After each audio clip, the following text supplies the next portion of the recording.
the second sutra of the first chapter of Lao Tzu's The Tao Te King. Conceived of as having no name, it is the originator of heaven and earth. The named is the mother of all things. ताओ ते king के प्रथम अध्याय का दूसरा सूत्र इस प्रकार है। वह नाम ही पृथ्वी और स्वर्ग का जनक है। वह नामधारी ही सभी पदार्थों की जननी है।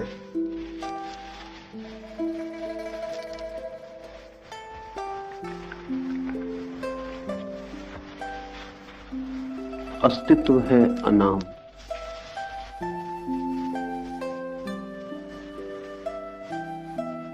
नाम देते ही वस्तु का जन्म होता है। जब तक नाम नहीं दिया तब तक प्रत्येक वस्तु असीम अस्तित्व का अंग होती है। जैसे ही नाम दिया टूट जाती है, अलग और पृथक हो जाती है।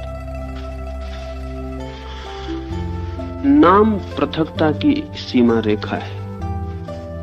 नाम का अर्थ है पृथक करना। जब तक नाम नहीं दिया तब तक सब एक है। जैसे ही नाम दिया चीजें टूट जाती हैं और अलग हो जाती। लाओस से कहता है वो अनाम स्वर्ग और नरक का जन्मदाता है, मूल स्रोत है। और ये नाम या नामी समस्त वस्तुओं की जननी है। पहली बात तो ये समझ लेना चाहिए कि यदि मनुष्य पृथ्वी पर न हो तो चीजों में कोई भी फर्क न होगा। गुलाब के फूल में और गुलाब के कांटे में भेद न होगा। भेद है भी नहीं। गुलाब का कांटा गुलाब के फूल से ऐसा जुड़ा है जैसा आपके हृदय से आपकी आंखें जुड़ी।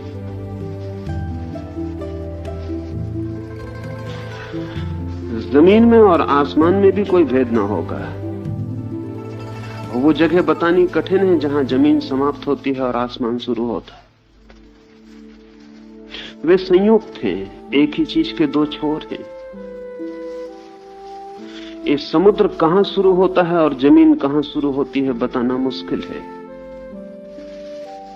आदमी ना हो तो समुद्र के भीतर जमीन का फैलाव है और समुद्र का फैलाव जमीन के भीतर। इसलिए तो कहीं भी खोदते हैं कुआं तो पानी निकल आता है। सागर में भी गहरे उतरे तो जमीन मिल जाएगी। सागर में पानी थोड़ा ज्यादा और मिट्टी थोड़ी कम, और मिट्टी में थोड़ा पानी ज्यादा, पानी कम और मिट्टी ज्यादा। बाकी बिना मिट्टी के पानी नहीं हो सकता और बिना पानी के मिट्टी नहीं हो सकती। आदमी को हम अलग कर दें तो चीजों में कोई भेद नहीं है, सब चीजें जुड़ी हुई और एक है। आदमी के आते ही चीजें अलग अलग हो जाती, होती नहीं, आदमी को अलग अलग दिखाई पड़ने लगती हैं। अगर मैं आपको देखता हूं तो आपके हाथ मुझे अलग मालूम पड़ते हैं, आपकी आंख मुझे अलग मालूम पड़ती है, आपके कान अलग मालूम पड़ते हैं, आपके पैर अलग मालूम पड़ते हैं, लेकिन आपके भीतर, आपके अस्तित्व में कहीं भी तो कोई भेद नहीं है। आंख और कान और हाथ और पैर सब संयुक्त हैं, एक ही चीज का फैलाव।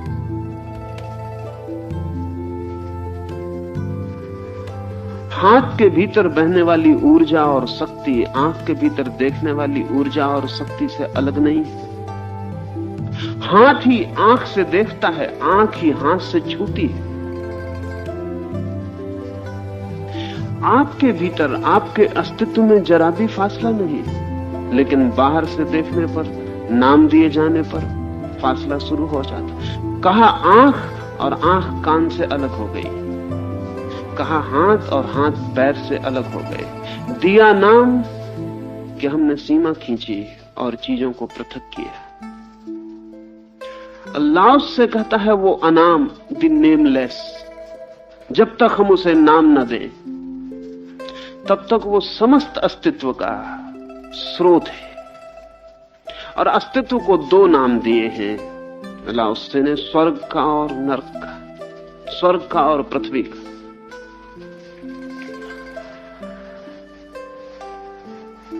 मनुष्य के अनुभव में, प्रतीति में सुख और दुख दो अनुभूतियां हैं, गहरी से गहरी। अस्तित्व का जो अनुभव है, अगर हम नाम को छोड़ दें तो या तो सुख की भांति होता है या दुख की भांति होता है।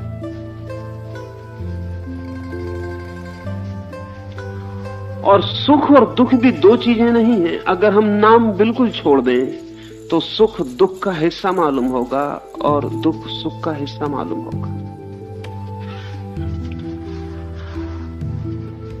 लेकिन हम हर चीज को नाम दे के चलते हैं। मेरे भीतर सुख की प्रतीति हो रही हो, अगर मैं ये ना कहूं कि ये सुख है, तो हर सुख की प्रतीति की अपनी पीड़ा होती। ये थोड़ा कठिन होगा समझना। हर सुख की प्रतीति की अपनी पीड़ा होती। प्रेम की भी अपनी पीड़ा है, सुख का भी अपना दंश है, सुख की भी अपनी चुभन है, सुख का भी अपना कांटा है। अगर नाम ना दें, अगर नाम दे दें तो हम सुख को अलग कर लेते हैं, दुख को अलग कर देते हैं। फिर सुख में जो दुख होता है उसे भुला देते हैं, मान के कि वो सुख का हिस्सा नहीं है।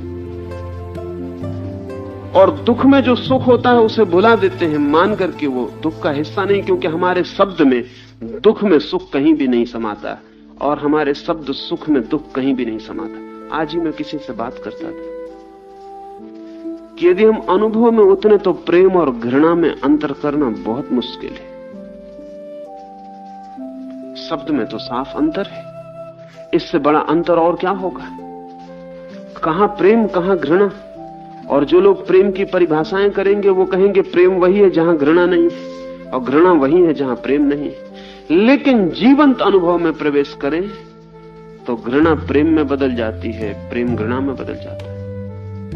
असल में ऐसा कोई भी प्रेम नहीं है जिसे हमने जाना है जिसमें घृणा का हिस्सा मौजूद न रहता हो। इसलिए जिसे भी हम प्रेम करते हैं उसे हम घृणा भी करते हैं। लेकिन शब्द में कठिनाई है। शब्द में प्रेम में सिर्फ प्रेम आता है, घृणा छूट जाती है। अगर अनुभव में उतरे, भीतर झांक के देखें तो जिसे हम प्रेम करते हैं उसे हम घृणा भी करते हैं। अनुभव में, शब्द में नहीं। और जिसे हम घृणा करते हैं उसे हम घृणा इसलिए कर पाते हैं कि हम उसे प्रेम करते हैं, अन्यथा घृणा करना संभव ना होगा। शत्रु से भी एक तरह की मित्रता होती है, शत्रु से भी एक तरह का लगाव होता है, मित्र से भी एक तरह का अलगाव होता है और एक तरह की शत्रुता होती है। शब्द की अड़चन है, शब्द हमारे ठोस हैं और अपने से विपरीत को भीतर नहीं लेते। अस्तित्व बहुत तरल और लिक्विड है, अपने से विपरीत को सदा भीतर लेते। हमारे जन्म में मृत्यु नहीं समाती, लेकिन अस्तित्व में जन्म के साथ मृत्यु जुड़ी है, समाई हुई है। हमारी बीमारी में स्वास्थ्य के लिए कोई जगह नहीं है, लेकिन अस्तित्व में सिर्फ स्वस्थ आदमी ही बीमार हो सकता है। अगर आप स्वस्थ नहीं हैं तो बीमार ना हो सकेंगे। मरा हुआ आदमी बीमार नहीं होता है। बीमार होने के लिए जिंदा होना जरूरी है, बीमार होने के लिए स्वस्थ होना जरूरी है। स्वास्थ्य के साथ ही बीमारी घटित हो सकती है। और अगर आपको पता चलता है कि मैं बीमार हूं तो इसलिए पता चलता है कि आप स्वस्थ हैं, अन्यथा बीमारी का पता किसको चलेगा, पता कैसे चलेगा? मैं ये कह रहा हूं कि जहां अस्तित्व है वहां हमारे विपरीत भेद गिर जाते हैं और एक का ही विस्तार हो जाता है। जहां हमने नाम दिया वहीं चीजें टूट के दो हिस्सों में बढ़ जाती हैं, एक डिकोटॉमी, एक द्वैत निर्मित हो जाता है तत्काल। यहां दिया नाम, वहां अस्तित्व खंड खंड हो गया। नाम देना खंड खंड करने की प्रक्रिया है और नाम छोड़ देना अखंड को जानने का मार्ग है। पर हम बिना नाम दिए क्षण भर को नहीं रहते। बिना नाम दिए बड़ी बेचैनी होगी। हम देखते हैं, शायद देखते के साथ ही नाम दे देते हैं, सुनते हैं, सुनते के साथ ही नाम दे देते हैं। एक फूल दिखा कि मन देखने के साथ ही साथ नाम देता है, गुलाब है, सुंदर है कि असुंदर है, कि पहले जाना हुआ है कि नहीं जाना हुआ है, अपरिचित है कि परिचित है। तत्काल गुलाब का फूल तो छूट जाता है और शब्दों का एक जाल हमारे चित्त के ऊपर निर्मित हो जाता है। फिर हम उस शब्द के जाल में अस्तित्व को जब देखते हैं तो अस्तित्व टूटा हुआ मालूम पड़ता है। लाओस से कह रहा है कि अनाम तो अस्तित्व का जनक है, सारे अस्तित्व का स्रोत है, और नाम सारी वस्तुओं की जननी है। तो हम परमात्मा को कोई नाम ना दे सकेंगे, क्योंकि नाम देते ही परमात्मा वस्तु हो जाएगा। जिस चीज को भी हम नाम देंगे वो वस्तु हो जाएगी। आत्मा को भी नाम देंगे तो वो वस्तु हो जाएगी। और अगर हम पत्थर को भी नाम न दें तो वो आत्मा हो जाएगा। अगर हम नाम देने से बच जाएं और हमारा मन नाम निर्मित ना करे और हम बिना शब्द और बिना नाम के किसी पत्थर को भी देख लें तो पत्थर में परमात्मा प्रकट हो जाए। और हम किसी प्रेम से धड़कते हुए हृदय को भी नाम देकर देखें, मेरा बेटा, मेरी मां, मेरी पत्नी, कि हृदय जो धड़कता हुआ था जीवन से वो भी पत्थर का एक टुकड़ा हो जाए। दिया नाम की चेतना वस्तु बन जाती है, छोड़ा नाम की वस्तुएं चैतन्य हो जाती है। लाओस से दो हिस्से करता है। अस्तित्व, अस्तित्व को समझाने के लिए उसने मोटा हेवन एंड अर्थ, पृथ्वी और स्वर्ग, पृथ्वी से अर्थ है लाओस से का पदार्थ का, मैटर का, और स्वर्ग से अर्थ है लाओस से का अनुभव का, अनुभूति का, चैतन्य का, चेतना का। तो समस्त पदार्थ और समस्त चेतना का जनक है अनाम। स्वर्ग है एक अनुभव, पृथ्वी है एक स्थिति। पृथ्वी से प्रयोजन है लाओसे का। जिन दोनों लाओसे ने ये शब्द उपयोग किए चीन में, पृथ्वी से वही अर्थ था जो हम पदार्थ से लेते हैं,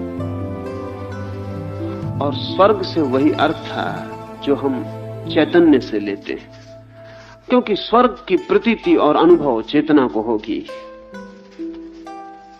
पदार्थ से अर्थ है जड़ता का और स्वर्ग से अर्थ है चेतना का। समस्त चैतन्य और समस्त पदार्थ का मूल स्रोत है अनाम, और समस्त वस्तुओं की जननी है नाम देने की प्रक्रिया। हम वस्तुओं के जगत में रहते हैं, ना तो हम पदार्थ के जगत में रहते हैं और ना हम स्वर्ग के चेतना के जगत में रहते हैं, हम वस्तुओं के जगत में रहते हैं। इसे ठीक से अपने आसपास थोड़ी नजर फेंक कर देखेंगे तो समझ में आ सकेगा। हम वस्तुओं के जगत में रहते हैं। We live in things. ऐसा नहीं कि आपके घर में फर्नीचर है इसलिए आप वस्तुओं में रहते हैं, मकान है इसलिए वस्तुओं में रहते हैं, धन है इसलिए वस्तुओं में रहते नहीं। फर्नीचर, मकान और धन और दरवाजे और दीवारें ये तो वस्तुएं हैं ही, लेकिन इन दीवार, दरवाजों, इस फर्नीचर और वस्तुओं के बीच में जो लोग रहते हैं वो भी करीब करीब वस्तुएं हो जाते हैं। मैं किसी को प्रेम करता हूं तो चाहता हूं कि कल भी मेरा प्रेम कायम रहे,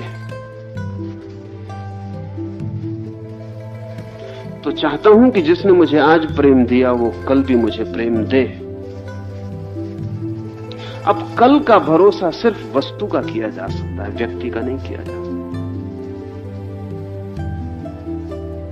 कल का भरोसा वस्तु का किया जा सकता है। कुर्सी मैंने जहां रखी थी अपने कमरे में, कल भी वहीं मिल सकती है, प्रेडिक्टेबल है, उसकी भविष्यवाणी हो सकती है और रिलायबल है, उस पर निर्भर रहा जा सकता है। क्योंकि मुर्दा कुर्सी की अपनी कोई चेतना, अपनी कोई स्वतंत्रता नहीं। लेकिन जिससे मैंने आज प्रेम किया, कल भी उसका प्रेम मुझे ऐसा ही मिलेगा। अगर व्यक्ति जीवंत है और चेतना है तो पक्का नहीं हुआ जा सकता, हो भी सकता है ना भी हो। लेकिन मैं चाहता हूं कि नहीं, कल भी यही हो जो आज हुआ था। तो फिर मुझे कोशिश करनी पड़ेगी कि ये व्यक्ति को मिटा के मैं वस्तु बना लूं, तो फिर रिलायबल हो जाए। तो फिर मैं अपने प्रेमी को पति बना लूं या प्रेयसी को पत्नी बना लूं। कानून का, समाज का सहारा ले लूं। और कल सुबह जब मैं प्रेम की मांग करूं तो वो पत्नी या वो पति इंकार न कर पाएगा, क्योंकि वायदे तय हो गए, समझौता हो गया है, सब सुनिश्चित हो गया है। अब मुझे इंकार करना, मुझे धोखा देना है, वो कर्तव्य से च्युत होना है। तो जिसे मैंने कल के प्रेम में बांधा, उसे मैंने वस्तु बनाया। और अगर उसने जरा सी भी चेतना दिखाई और व्यक्तित्व दिखाया तो अड़चन होगी, तो संघर्ष होगा, तो कलह होगी। इसलिए हमारे सारे संबंध कलह बन जाते, क्योंकि हम व्यक्तियों से वस्तुओं जैसी अपेक्षा करते हैं। बहुत कोशिश करके भी कोई व्यक्ति वस्तु नहीं हो पाता, बहुत कोशिश करके भी नहीं हो पाता। हां, कोशिश करता है, उससे जड़ होता चला जाता है, फिर भी नहीं हो पाता। थोड़ी चेतना भीतर जगती रहती है, वो उपद्रव करती रहती है। फिर सारा जीवन उस चेतना को दबाने और उस पदार्थ को लादने की चेष्टा बनती है। और जिस व्यक्ति को भी मैंने दबा के वस्तु बना दिया, या किसी ने दबा के मुझे वस्तु बना दिया, तो एक दूसरी दुर्घटना घटती है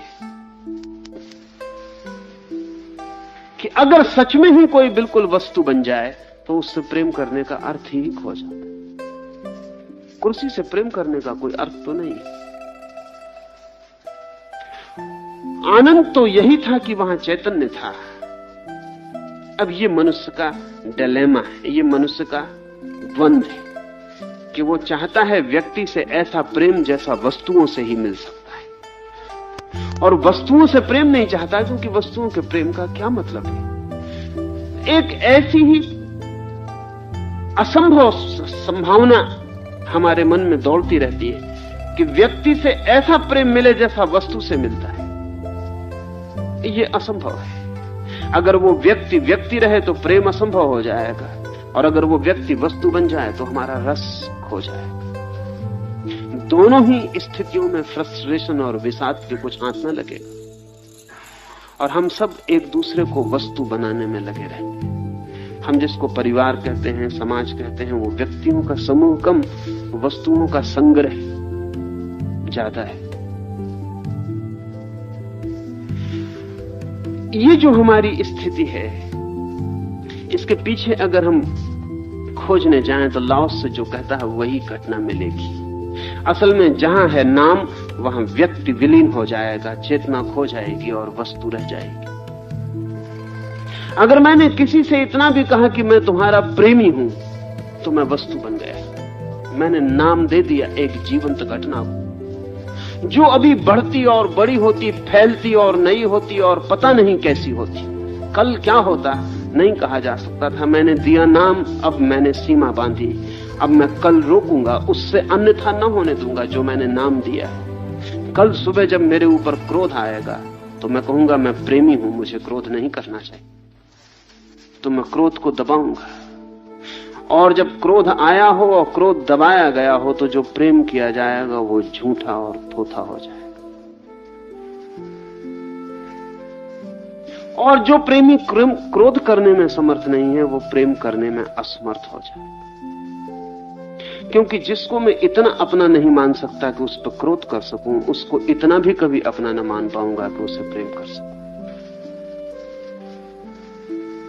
लेकिन मैंने कहा मैं प्रेमी हूं, तो कल जो सुबह क्रोध आएगा उसका क्या होगा? उस वक्त मुझे धोखा देना पड़ेगा। या तो मैं क्रोध को पी जाऊं, दबा जाऊं, छिपा जाऊं और ऊपर प्रेम को दिखलाए चला जाऊं। वो प्रेम झूठा होगा, क्रोध असली होगा। असली भीतर दबेगा, नकली ऊपर इकट्ठा होता चला जाए। तब फिर मैं एक झूठी वस्तु हो जाऊंगा, एक व्यक्ति नहीं। और ये जो भीतर दबा हुआ क्रोध है, ये बदला लेगा, ये रोज रोज धक्के देगा, ये रोज रोज टूट के बाहर आना चाहेगा। और तब स्वभावतः जिसे प्रेम किया है उससे ही घृणा निर्मित होगी, और जिसे चाहा है उससे ही बचने की चेष्टा चलने लगेगी। पर नाम दे के भूल हुई है। लाओस से कहता है नाम दे के भूल हो गई है। जब मैंने किसी से कहा कि मैं तुम्हारा प्रेमी हूं, तब मैंने ठीक से समझ लिया था कि प्रेमी होने का क्या अर्थ होता। मैंने एक क्षण की अनुभूति को स्थिर नाम दे दिया।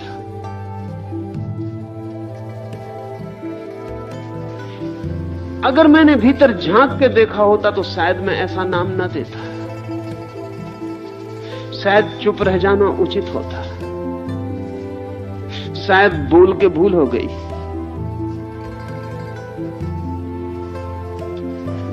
अमेरिका का एक प्रेसिडेंट कूलिज कम बोलता था, अत्यधिक कम। दुनिया में कोई राजनीतिक इतना कम बोलने वाला नहीं हुआ है।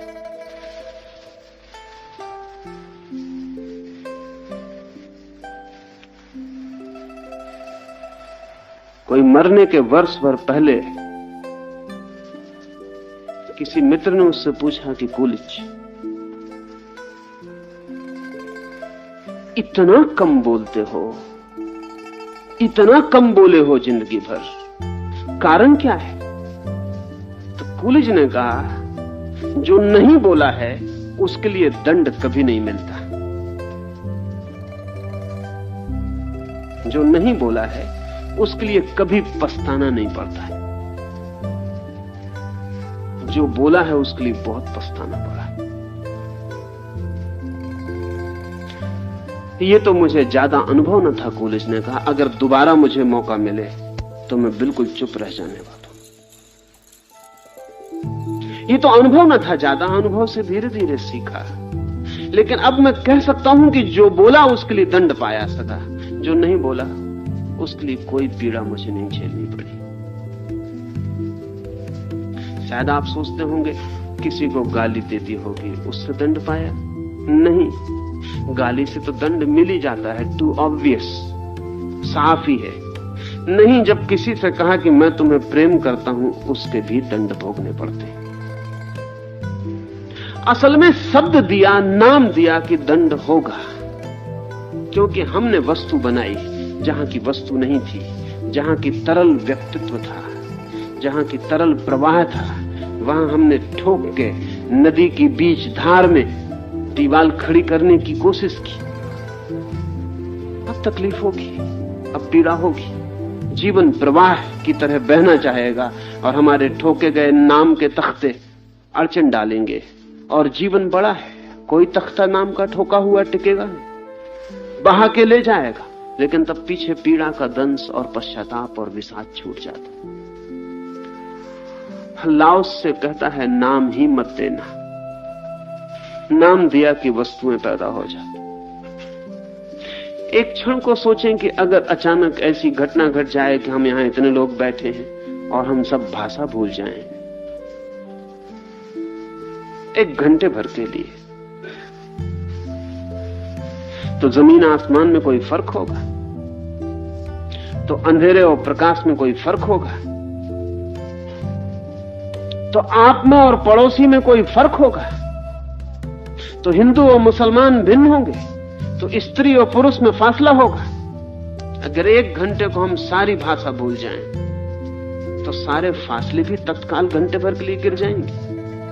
एक अनूठा ही जगत होगा, विस्तार से भरा हुआ, जहां कोई सीमा ना होगी, जहां चीजें फैलती तो होंगी लेकिन रुकती ना होंगी। तब आपको ऐसा न लगेगा कि कोई आपके पड़ोस में बैठा है।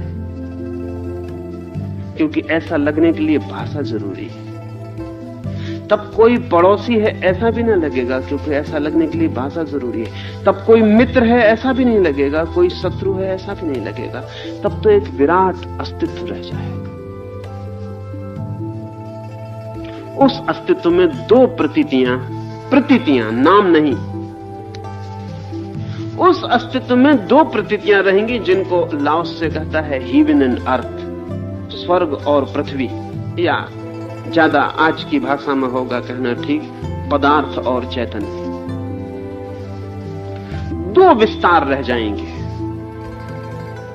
पदार्थ का और चैतन्य का।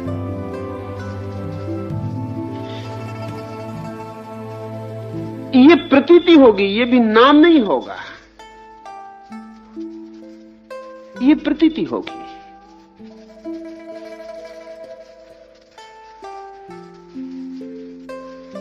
शेष सारे नाम वस्तुओं के हैं। वस्तु पदार्थ भी हो सकती है, वस्तु व्यक्ति भी हो सकता है। अगर हम व्यक्ति को नाम देंगे तो वो भी वस्तु हो जाता है, अगर हम पदार्थ को नाम देंगे तो वो भी वस्तु हो जाता है। अगर मैंने कहा ये कुर्सी तो वो भी वस्तु हो गई, और मैंने कहा पत्नी, पति, बेटा, वो भी वस्तु हो गई। बेटे को भी पजेस किया जा सकता है, कुर्सी को भी पजेस किया जा सकता है। बेटे की भी मालकियत हो सकती है, कुर्सी की भी मालकियत हो सकती है, लेकिन जीवन की कोई मालकियत नहीं हो सकती, और ना पदार्थ की कोई मालकियत हो सकती। क्योंकि आपको पता नहीं कि जब आप नहीं थे तब भी ये कुर्सी थी, और आप जब नहीं होंगे तब भी ये होगी। और आप जिसको कह रहे हैं मेरा बेटा, कल उसकी श्वास बंद हो जाएगी तो आप उसको मरघट में जाके जला आएंगे, और जब उसकी श्वास बंद हो रही होगी तब आप आकाश से ये ना कह सकेंगे कि मेरा बेटा मेरी बिना आज्ञा के उसकी श्वास कैसे बंद हो रही। तब आप अपने बेटे से ये ना कह सकेंगे कि तू बड़ा अनुशासनहीन, उच्छृंखल, मुझसे पूछा भी नहीं और तूने सांस बंद कर दी। मरते वक्त मुझसे तो पूछ लेना था, मैं तेरा बाप हूं, मैंने तुझे जन्म दिया है। लेकिन मरते वक्त न बेटा पूछ सकेगा, न बाप की आज्ञा की जरूरत पड़ेगी। अस्तित्व किसी की मालकियत नहीं मानता। जन्म के समय भी आपको भ्रम ही हुआ है कि आपने जन्म दिया है। अस्तित्व किसी की मालकियत नहीं मानता, न वस्तुएं किसी की मालकियत मानती हैं। लेकिन नाम के साथ मालकियत पैदा होती और नाम के साथ वस्तु बनती। वस्तु का दूसरा छोर है मालकियत। जहां भी मालकियत है वहां वस्तु होगी। वो व्यक्ति की है कि पदार्थ की, इससे कोई फर्क नहीं पड़ता। जहां किसी ने कहा मेरा, वहां मालकियत खड़ी हो जाए। तो वही चीजें अस्तित्व को खो देंगी और वस्तुएं बन जाएंगी। हम रहते हैं वस्तुओं से घिरे हुए। इन सारी वस्तुओं का जन्मदाता लाओस से कहता है नाम देने की प्रक्रिया, द नेमिंग। ये जो हम नाम दिए चले जाते हैं, यही मैं सदा लाओस से के संबंध में कहता रहा हूं। एक मित्र के साथ लाओस से सुबह घूमने निकलता है, वर्षों से साथी है। मित्र जानता है कि लाओस से सदा चुप रहता है।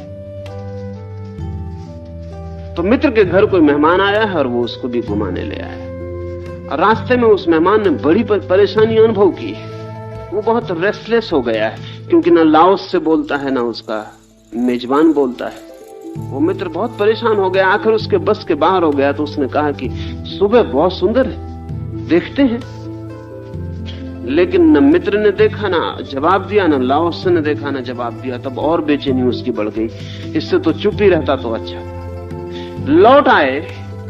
लौटने के बाद लाओस ने मित्र के कान में कहा कि अपने साथी को दोबारा मत लाना, बहुत बातूनी मालूम पड़ता है, टू मच टॉकेटिव।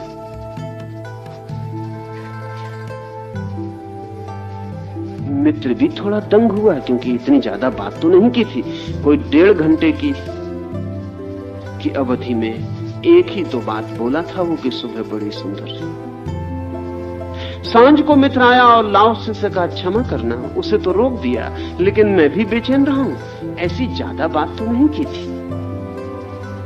इतना ही कहा था कि सुबह बड़ी सुंदर।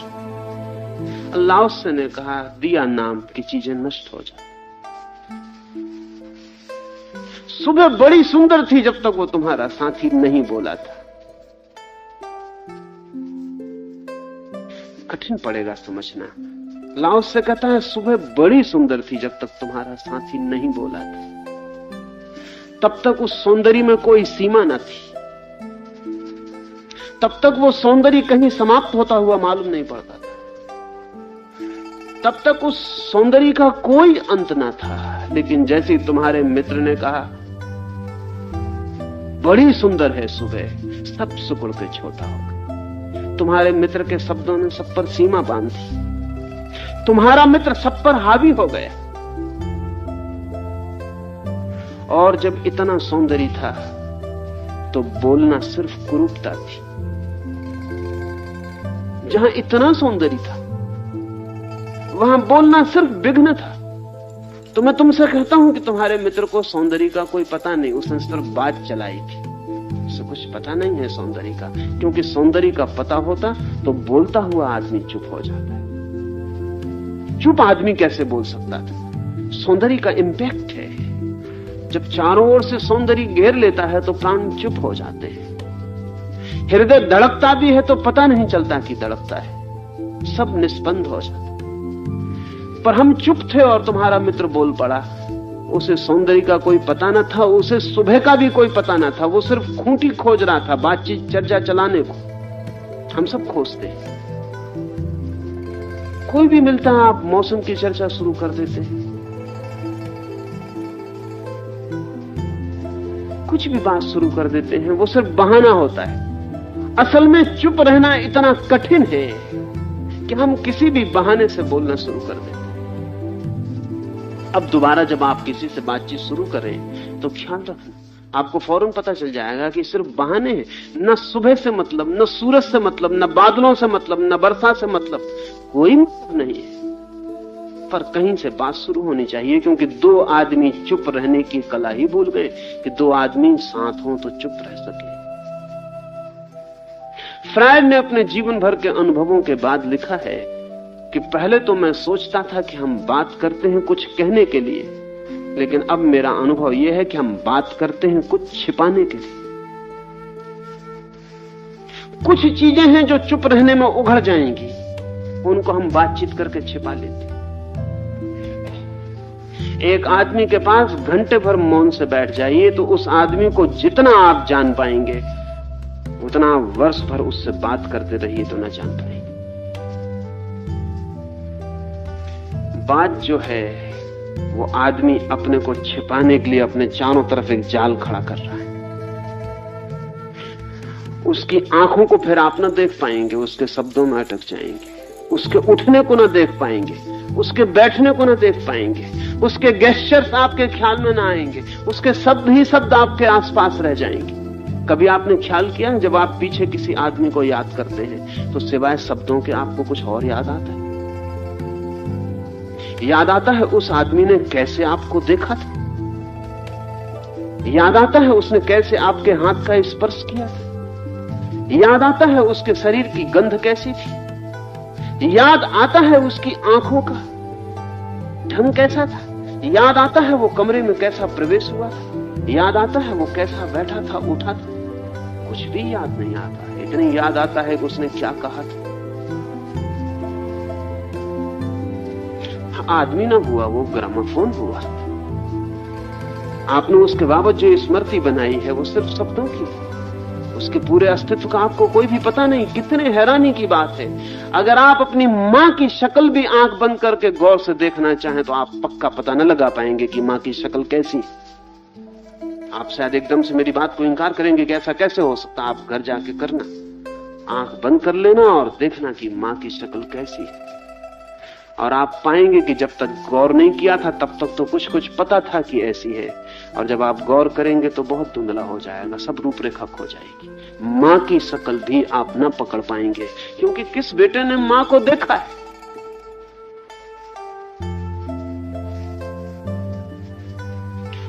और अगर याद भी आएगी तो किसी फोटोग्राफ के कारण याद आएगी, मां की वजह से नहीं आएगी। कोई चित्र की वजह से याद आ सकती है। आपके घर में कोई चित्र लटका है, वो याद आ जाएगा। लेकिन फर्क समझना, आप मां मौजूद थी वो याद नहीं आती है। उसके खून से बड़े हुए हैं, उसकी गोदी में उठे हैं, उसके साथ दौड़े हैं, बैठे हैं, बात की है, सब किया है, वो याद नहीं आती। एक तस्वीर जो घर में लटकी है वो याद आती। तस्वीर एक वस्तु है, मां एक व्यक्ति है, लेकिन व्यक्ति याद नहीं आता और तस्वीर याद आती।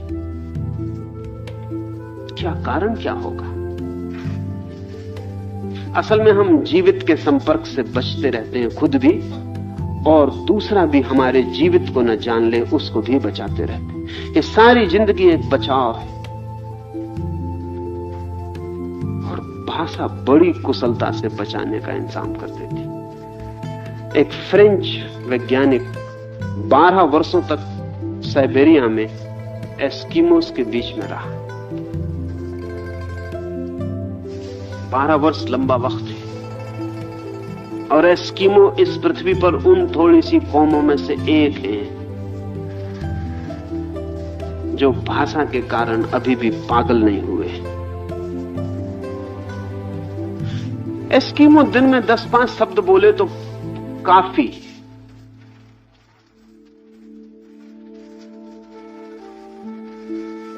अगर एस्किमो को भूख लगी है तो वो इतना नहीं कहता कि मुझे भूख लगी, वो इतना ही कहता है भूख। और कहने पर जोर कम होता है। उसका हाथ कहता है भूख, उसकी आंख कहती है भूख, उसका पूरा शरीर कहता है भूख।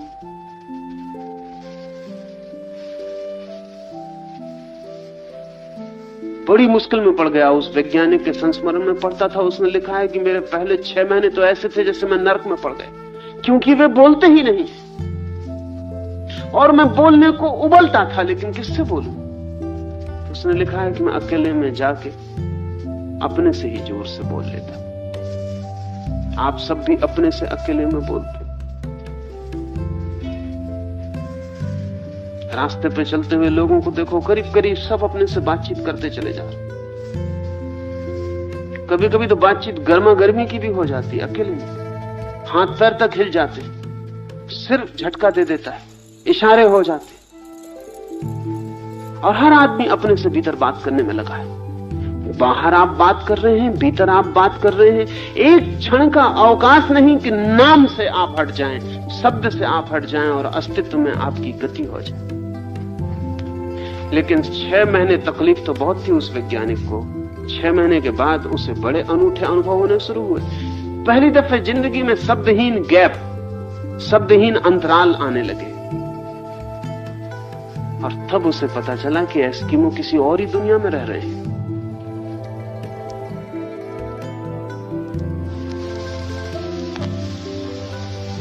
लाओस से जिस दुनिया की बात कर रहा है, जिन लोगों की बात कर रहा है, जिन संभावनाओं की बात कर रहा है, वो शब्दहीन अनुभूति की संभावना की बात है। शब्द के साथ वस्तुओं का जगत आ जाता है। शब्द के हटते ही वस्तुओं का जगत हट जाता है और अस्तित्व मात्र ही रह जाता है।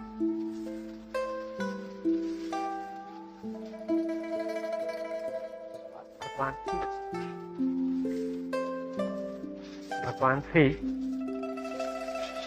अनाम की इस मौन अनुभूति को स्वर्ग और पृथ्वी या चेतना व पदार्थ ऐसा द्वैत मूलक नाम क्यों दिया गया है? अद्वैत की अभिव्यक्ति क्यों नहीं की गई है? अभिव्यक्ति द्वैत की ही हो सकती है, अद्वैत अनभिव्यक्त रह जाता है। तो जो अधिकतम किया जा सकता है वो 2, बोलने में। निकटतम जो सत्य के है वो 2, बोलने में। बोलने के बाहर तो एक ही रह जाता है। लेकिन भाषा किसी भी चीज को 2 में तोड़े बिना नहीं बोल सकती है। लाओस से बोल रहा है, लिख रहा है, तो जो न्यूनतम भूल हो सकती है वो कर रहा है। इससे ज्यादा ठीक बात नहीं हो सकती। और अगर हमें इसे भी इंकार करना हो तो भी शब्द का ही उपयोग करेंगे। तो हम कहेंगे अद्वैत, दो नहीं, लेकिन फिर भी हमें दो का तो उपयोग करना ही पड़ेगा। नहीं कहने के लिए भी कहना पड़ेगा दो नहीं। वो दो तो हमारा पीछा करेगा ही। जब तक हम बोलने की चेष्टा करेंगे दो हमारा पीछा करेगा ही। बोलना छोड़े तो एक रह जाता है। हम कह सकते हैं कि हम एक ही क्यों ना बोलें, लेकिन हमें ख्याल नहीं है। जब आप बोलते हैं एक, तब तत्काल दो का ख्याल पैदा हो जाता है।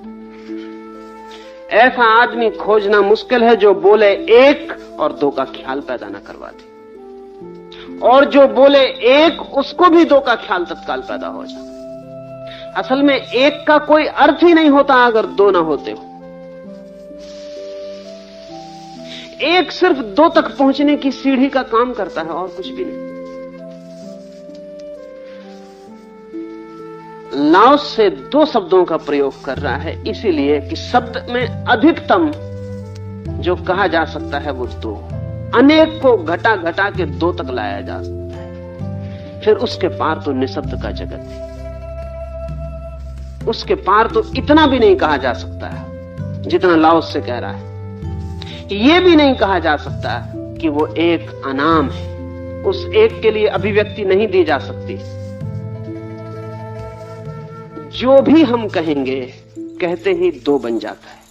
करीब करीब ऐसा है जैसे हम पानी में एक लकड़ी को डालें, डालते ही वो तिरछी हो जाती। होती नहीं, दिखाई पड़ती।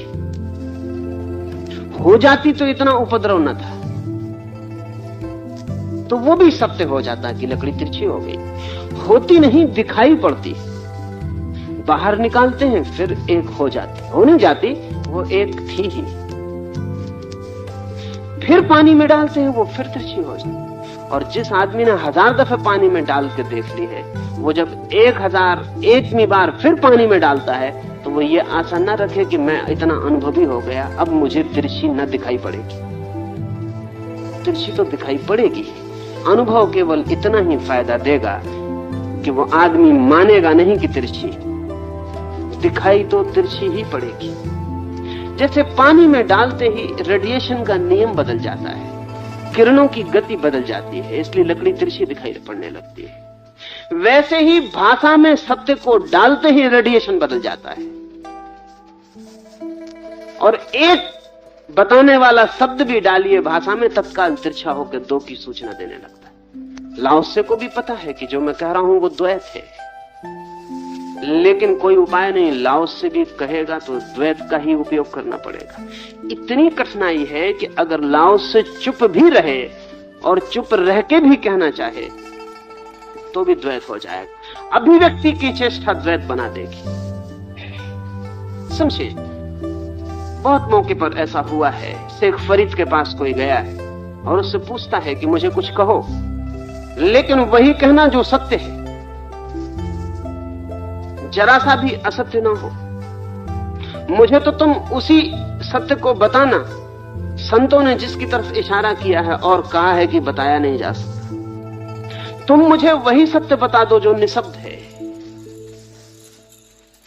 फरीद ने क्या कहा? फरीद ने कहा, जरूर बताऊंगा। तुम अपने प्रश्न को इस भांति बना के लाओ कि शब्द उसमें ना हो।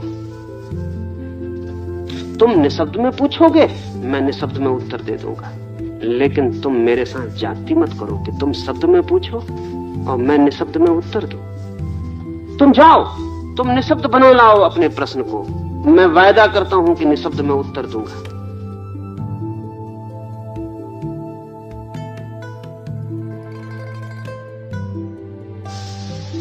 वो आदमी चला गया। कठिनाई तो थी, बहुत सोचा उसने वर्षों। कभी कभी फरीद उसके गांव से निकलता था तो उसके दरवाजे खटखटाता था, क्यों भाई, क्या हुआ तुम्हारे सवाल? बना पाए अब तक कि नहीं बना पाए? आदमी कहता, बहुत कोशिश करता हूं लेकिन प्रश्न बनता नहीं बिना शब्द के। और कोशिश करो, फरीद कहता है। जब तुम्हारी कोशिश पूरी हो जाए और तुम बना लो निशब्द प्रश्न, तो आ जाना मेरे पास, मैंने उत्तर तैयार रखा है। तो वो आदमी भी मर गया, फरीद भी मर गया। न वो आदमी कभी फरीद के पास गया, न कभी वो फरीद का सवाल किसी को सुनने मिला। मरते वक्त किसी ने फरीद से पूछा कि वो तैयार उत्तर आपके पास है। वो आदमी तो आते ही नहीं, हम सब सुनने को उत्सुक हैं, वो आप हमें बता जाएं।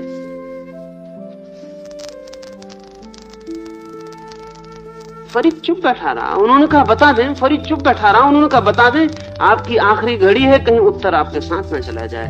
फरीद ने कहा कि मैं बता रहा हूं, मैं मौन हूं, यही मेरा उत्तर। लेकिन अगर मैं इतना भी कहूं कि मैं मौन से बता रहा हूं तो उससे द्वैत पैदा होता है, क्योंकि उसका मतलब होता है मौन से बताया जा सकता है, बिना मौन के नहीं बताया जा सकता। डुअलिटी खड़ी हो जाती है, डिस्टिंक्शन पैदा हो जाता है, भेद निर्मित हो जाता है। इसलिए तुम मुझसे ये मत कहलवाओ कि मैं मौन से बता रहा हूं, मैं मौन हूं और तुम समझ लो। शब्द मत उठाओ।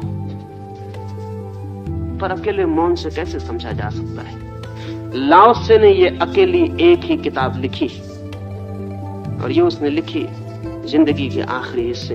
उसने कोई किताब कभी नहीं लिखी, और जिंदगी भर लोग उसके पीछे पड़े थे।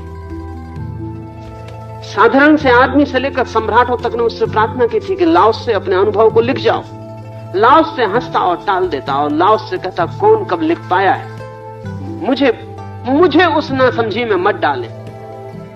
पहले भी लोगों ने कोशिश की है, जो जानते हैं वो उनकी कोशिश पे हंसते हैं क्योंकि वो असफल हुए हैं, और जो नहीं जानते हैं वो उनकी असफलता को सत्य समझ के पकड़ लेते।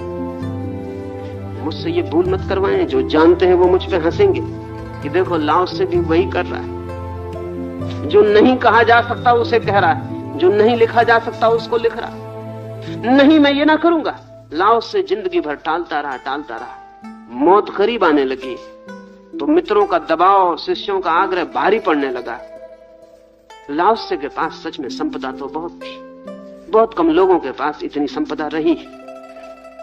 बहुत कम लोगों ने इतना गहरा जाना और देखा है। तो स्वाभाविक था आसपास के लोगों का आग्रह भी उचित और ठीक ही था कि लाओ त्से लिख जाओ। जब आग्रह बहुत बढ़ गया और मौत आती दिखाई ना पड़ी और लाओ त्से मुश्किल में पड़ गया, तो एक रात निकल भागा उन लोगों की वजह से जो पीछे पड़े थे कि लिखो, बोलो, कहो। सुबह शिष्यों ने देखा कि लाओ त्से की कुटिया खाली है, पक्षी उड़ गया, पिंजरा खाली पड़ा है। वो बड़ी मुश्किल में पड़ गए। सम्राट को खबर की गई और लाओ त्से को देश की सीमा पर पकड़ा गया। सम्राट ने अधिकारी भेजे और लाओ त्से को रुकवाया चुंगी पर, देश की जहां चीन समाप्त होता था। और लाओ त्से से कहा कि सम्राट ने कहा है कि चुंगी दिए बिना जा ना सकोगे बाहर। तो लाओ त्से ने कहा कि मैं कुछ ले ही नहीं जा रहा हूं जिस पे चुंगी देनी पड़े। मैं कोई कर चुका हूं, मैं कुछ ले नहीं जा रहा हूं। सम्राट ने खबर भिजवाई कि तुमसे ज्यादा संपत्ति इस मुल्क के बाहर कभी कोई आदमी लेकर नहीं भागा। रुको चुंगी नाके पर, और जो भी तुमने जाना है लिख जाओ। ये किताब उस चुंगी नाके पर लिखी गई थी।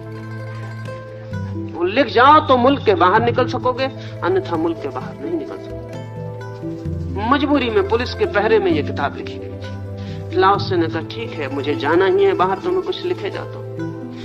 ये ताओ ते किंग अनूठी किताब है, इस तरह कभी नहीं लिखी गई कोई किताब। भाग रहा था लाओ त्से इसी किताब को लिखने से बचने के लिए। निश्चित कठोरता लगती है सम्राट ने की, लेकिन दया भी लगती है।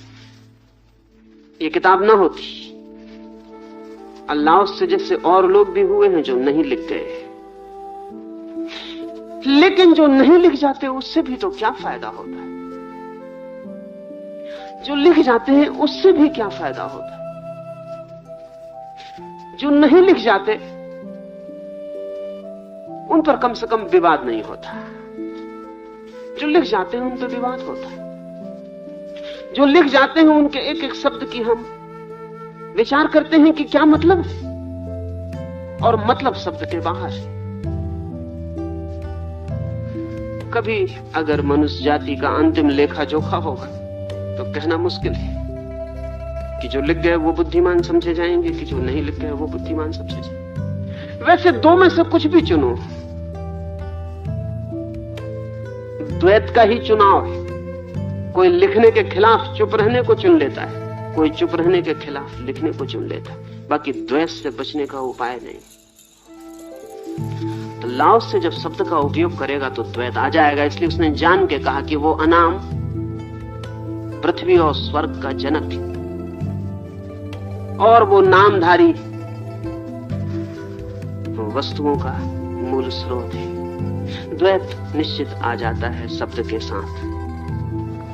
लेकिन इसी आशा में लाओस से जैसे लोग शब्द का उपयोग करते हैं कि शायद शब्द के सहारे निशब्द की ओर धक्का दिया जा सके। ये संभव है क्योंकि द्वैत केवल दिखाई पड़ता है नहीं, इसलिए ये संभव है।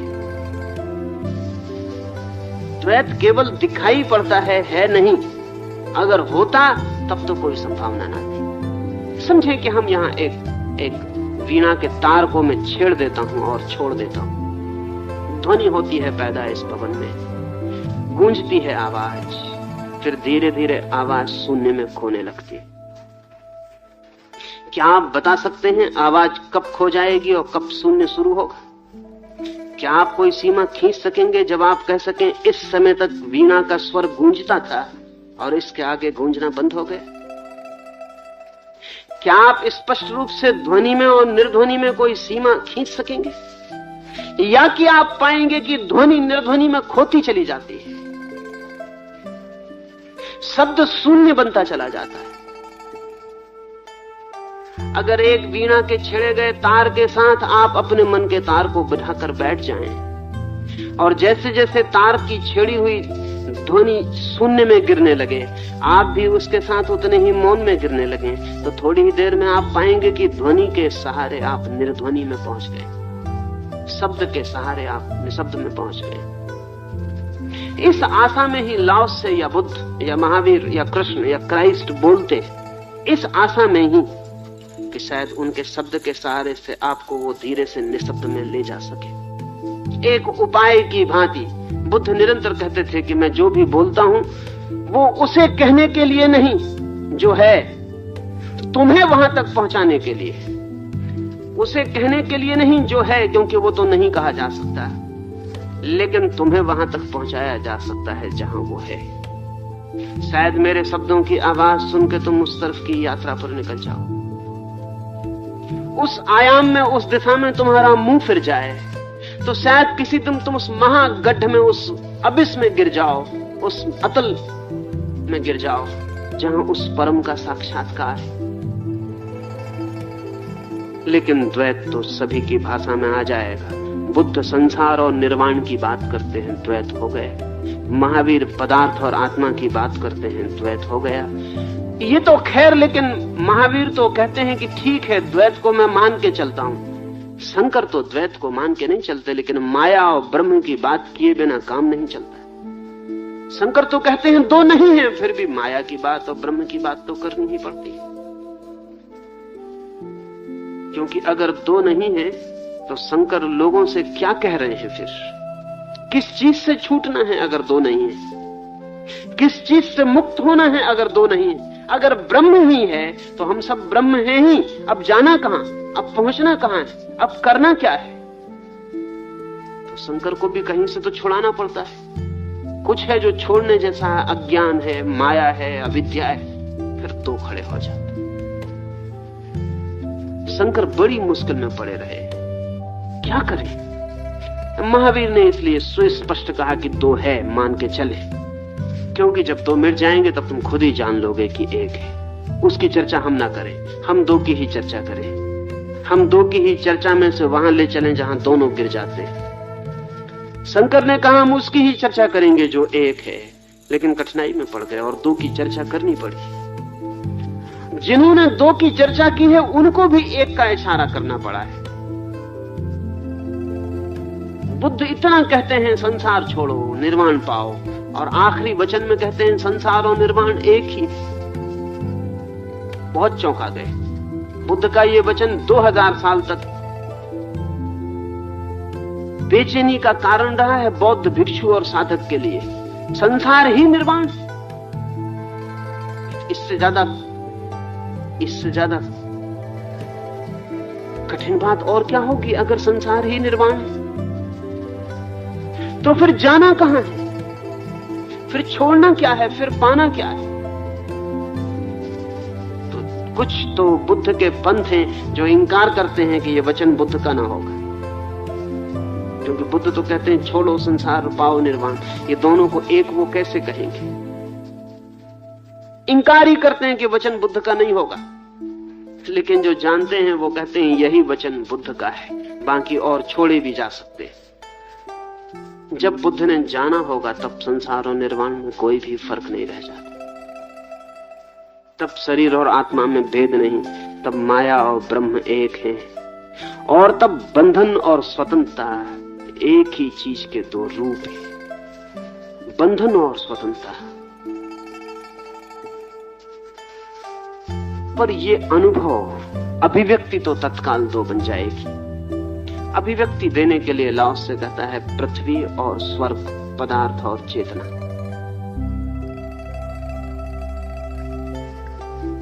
भगवान श्री, कल कहा गया है कि जिसे नाम दिया जा सके वह सनातन व अविकारी सत्य न होगा, लेकिन परम सत्य को दिए गए नाम काम चलाऊ हैं, और नाम सुमिरन की साधना से भी लोग अनाम को उपलब्ध हुए हैं।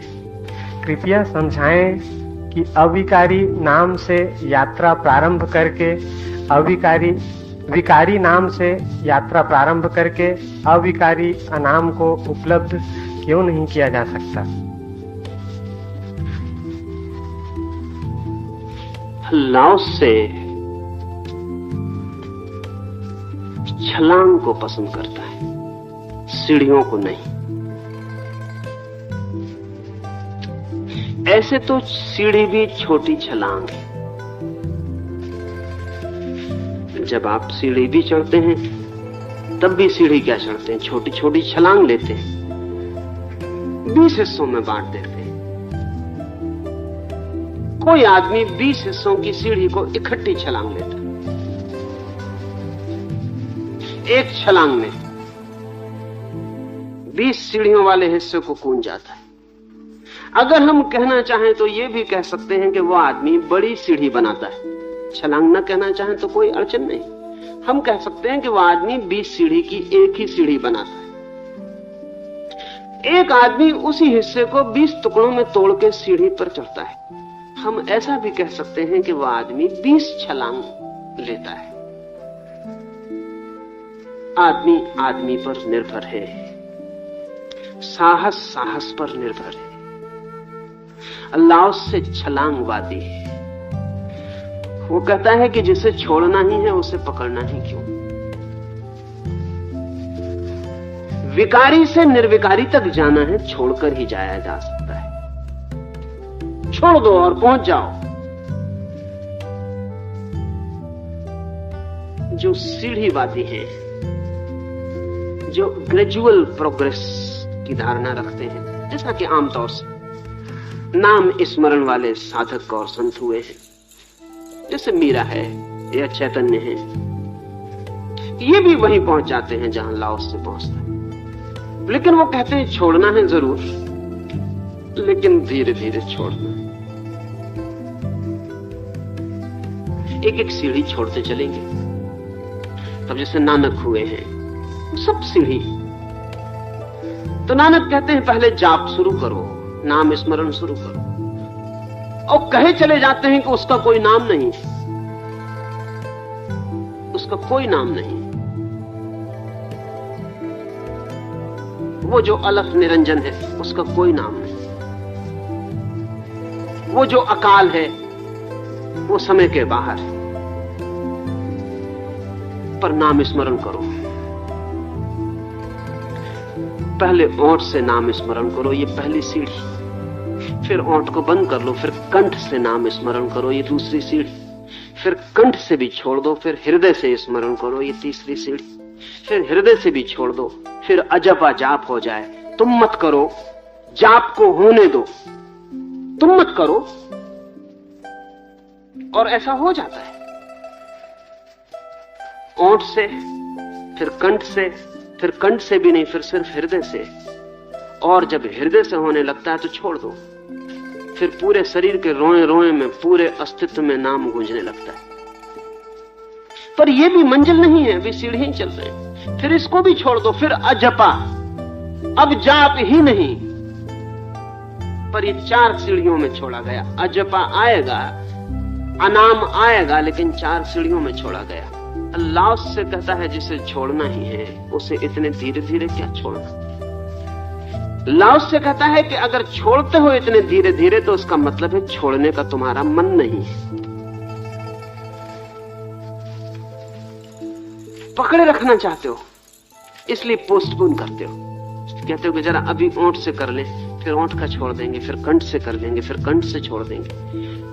जब अजपा में ही जाना है तो लाओस से कहता है अभी और यहीं, समय को खोने की जरूरत क्या है, छोड़ दो।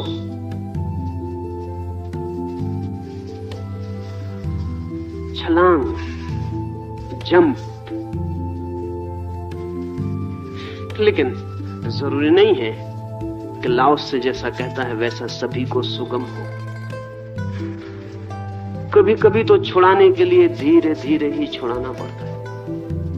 लोग हैं, टाइप हैं, बड़े भिन्न भिन्न तरह के लोग हैं। अगर किसी को हम कहें कि छलांग के सिवा कोई रास्ता ही नहीं, सीढ़ियों से उतरने का उपाय ही नहीं है, तो इसका मतलब ये नहीं कि वो छलांग लगाएगा। अगर वो छलांग लगाने वाला नहीं है तो सीढ़ियां भी नहीं उतरेगा, बस इतना ही होगा। वो बैठ के रह जाएगा, वो कहेगा ये बात ही अपने काम की नहीं है। पर उसके लिए भी परमात्मा तक पहुंचने का मार्ग तो होना ही चाहिए। उसे कोई कहता है सीढ़ियों से आ जाओ। लाओस से जो कह रहा है वो उसके अपने टाइप की बात कह रहा है। इसे सदा ध्यान में रखना, नहीं तो मेरी बात में आपको निरंतर कठिनाई होगी। मेरा अपना खुद का निजी जो स्वभाव है वो ऐसा है कि जब मैं लाओस से पे बोल रहा हूं तो मैं लाओस से होकर ही बोल रहा हूं। फिर मैं भूल जाऊंगा कोई चैतन्य कभी हुए, कि कभी कोई मीरा कभी हुई, कि कोई कृष्ण ने कभी कोई गीता कही, वो मैं नहीं बीच में आएगी, वो बात खत्म हो गई। तो अच्छा होगा कि जब लाओस से पर बोल रहा हूं तो दूसरे सवाल बीच में मत उठाएंगे। उसे समझने में फायदा नहीं होगा, नुकसान ही पड़ेगा। जब कृष्ण पर बोलता हूं तब पूछ लेना, तब लाओस से को बीच में मत लाना। क्योंकि जब कृष्ण पर बोलता हूं तो कृष्ण ही होकर बोलना है, फिर बीच में दूसरे को लाना नहीं। और मेरा अपना कोई लगाव नहीं है, इसलिए मैं किसी के भी साथ पूरा हो सकता हूं। मेरा अपना कोई लगाव नहीं है। अगर मेरा अपना कोई लगाव हो तो मैं किसी के साथ पूरा नहीं हो सकता। अगर मेरा लगाव हो कि नाम स्मरण से ही पहुंचा जा सकता है तो फिर लाओस से को मैं आपको न समझा पाऊंगा, अन्याय हो जाएगा। नहीं, मैं कहता हूं लाओस से बिल्कुल ही ठीक कहता है, एकदम ठीक कहता है। और फिर भी जब मैं चैतन्य पर बोलूंगा तो कहूंगा कि चैतन्य बिल्कुल ठीक कहते हैं, सीढ़ियों से भी पहुंचा जा सकता है। लेकिन अभी उसे मत उठाएं, क्योंकि उससे उठाने से लाओस से को समझने में कोई सुगमता ना होगी। उसे भूल जाएं, उसे बिल्कुल ही भूल जाएं। लाओस से को समझने बैठे हैं तो छलांग की बात ही पूरी समझ लें। नहीं तो हमारा मन ऐसा करता है, जब मैं छलांग की बात समझाने बैठता हूं तब आप सीढ़ियों की बात उठाते हैं, और जब मैं सीढ़ियों की बात समझाने बैठता हूं तब आप छलांग की बात उठाते हैं। आप चूकते हैं। बेईमानी है वो मन की। क्योंकि जब मैं कहता हूं कीर्तन करो तब आप कहते हैं कीर्तन से क्या होगा, और जब मैं कहता हूं सब फेंक दो, नाम वगैरह जला दो, तब आप कहते हैं कि ये आप तो कह रहे थे कि कीर्तन से होगा। ना आपने वो किया, ना आप ये करेंगे, आप अपना बचाव खोजते चले जाएंगे। आपसे जो बन पड़े वो कर लो, लेकिन इतना तो कर ही लो कम से कम कि जो मैं समझा रहा हूं उससे पूरा का पूरा प्रमाणिक समझ लो, उसमें दूसरे को डालो ही मत। वो सब फॉरेन, जैसे लाओस से के बीच में नाम की बात ही मत लाना, संकीर्तन कीर्तन का सवाल ही मत उठाना, वो बिल्कुल कचरा है। लाओस से की व्यवस्था में उसका कोई भी उपयोग नहीं। वो वैसे ही है जैसे कि एक बैलगाड़ी के चाक को उठा के वो कार में लगाने की कोशिश में कोई लग जाए। ऐसा नहीं कि बैलगाड़ी नहीं चलती, बैलगाड़ी बराबर चलती है। उल्टा भी नहीं होगा, कार के चक्के को भी बैलगाड़ी में लगाने मत चले जाओ। ऐसा नहीं कि वो नहीं चलता है, वो भी चलता है। एक सिस्टम अपने भीतर गतिमान होती है, अपने बाहर व्यर्थ हो जाए। लाओत्से के लिए सब बेमानी है। और लाओत्से ठीक कहता है, गलत नहीं कहता। असल में ठीक इतना बड़ी बात है, सत्य इतना बड़ा है कि वो अपने से विपरीत सत्यों को समा लेता है। सत्य इतना बड़ा है कि वो अपने से विपरीत को भी मेहमान बना लेता है। असत्य बहुत छोटा होता है, वो अपने से विपरीत को मेहमान नहीं बना सकता। सत्य के भवन में, जैसा कि जीसस ने कहा है कि मेरे प्रभु के मकान में बहुत कक्ष हैं। There are many mansions in my Lord's house. बहुत कक्ष है मेरे प्रभु के मकान। और एक एक कक्ष इतना बड़ा है कि एक कृष्ण के लिए, एक बुद्ध के लिए, एक महावीर के लिए, एक लाओत्से के लिए, और इस तरह के 1000 लोग हों तो उनके लिए एक कक्ष काफी है, एक एक के लिए। तो वो सभी कक्ष प्रभु के मंदिर के कक्ष हैं। लेकिन जब मैं तुम्हें लाओत्से के कक्ष का दरवाजा बताऊं, तब तुम ये मत कहना कि दरवाजा तो लाल रंग का है। कल जो कक्ष का आपने दरवाजा दिखाया था कृष्ण का, वो तो पीले रंग का था। तो आप तो कहते थे पीले रंग के दरवाजे से प्रवेश होगा, अब आप कहते हैं लाल रंग के दरवाजे से प्रवेश होगा। और मजा यह है कि आप पीले रंग के दरवाजे से भी प्रवेश नहीं किए थे, और अब आप पीले रंग के दरवाजे की आड़ लेके लाल रंग के दरवाजे से भी प्रवेश नहीं करेंगे। कहीं से भी प्रवेश कर जाएं, छलांग बने लगाते छलांग लगा जाएं। जिनका चित्त युवा है और साहस से भरा है वो छलांग लगा जाएं। जो डरे हुए हैं, भयभीत हैं, छलांग लगाने में पता नहीं हाथ पैर न टूट जाएं, वो भी कम से कम सीढ़ियां तो उतरे हुए वहीं पहुंच जाएंगे, थोड़ी देर अबेर। लेकिन बैठे ना रह जाएं, क्योंकि बैठने वाला कभी नहीं पहुंचेगा। और ये भी मैं नहीं कहता कि हर कोई छलांग लगा जाए, क्योंकि जिसका मन लगाने का ना हो वो नहीं लगाए, क्योंकि जरूरी नहीं कि छलांग से पहुंचे ही हाथ पैर भी तोड़ ले सकता है। ये जरूरी नहीं है कि छलांग लगाने में कोई गौरव है।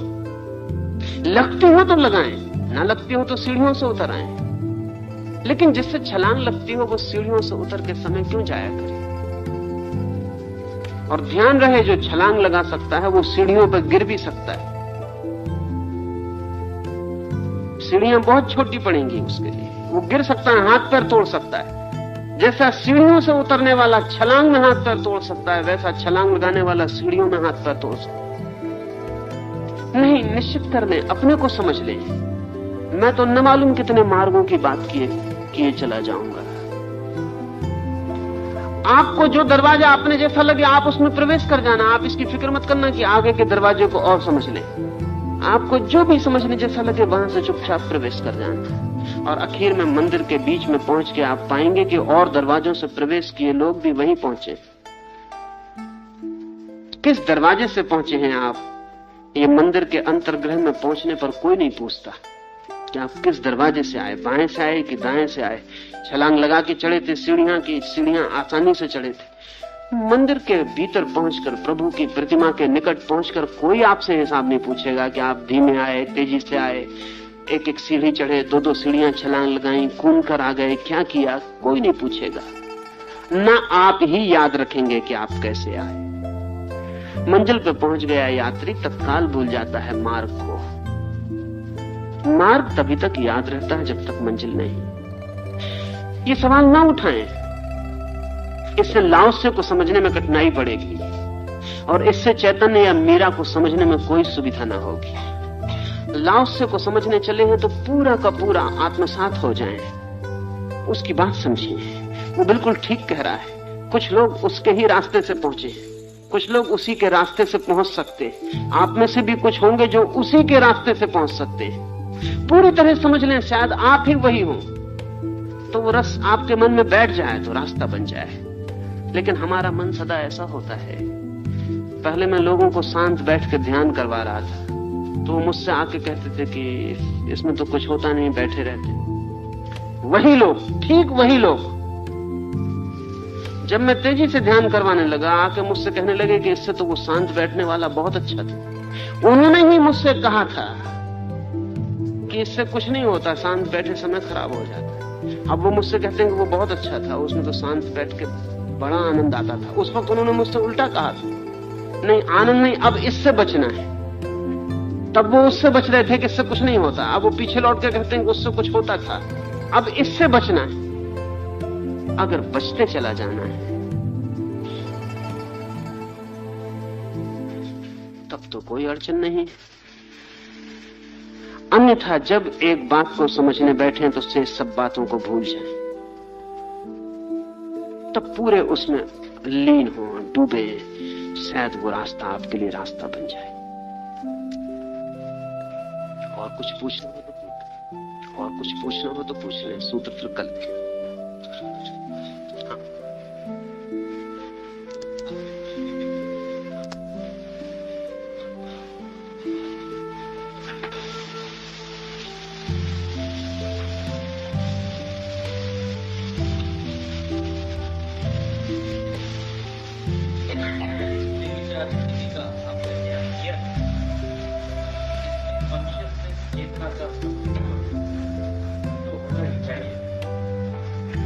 कॉन्शियस माइंड निर्विचार में निष्क्रिय हो जाए तो इसमें और जड़ अस्तित्व में क्या फर्क है? जब कुछ भी करना नहीं, सिर्फ निपट होना ही लक्ष्य हो, तो ऐसी स्थिति में और रूप शांति में कोई फर्क नहीं दिखता। हमारे में चेतना के अस्तित्व का क्या प्रयोजन हो सकता है? लकड़ी की कुर्सी का अस्तित्व और निर्विचार निष्क्रिय मानवी के अस्तित्व में क्या फर्क है? ना तो आपने कभी लकड़ी की कुर्सी होकर देखा और न कभी निर्विचार मनुष्य होकर देखा। दोनों में से कोई भी आपने नहीं देखा।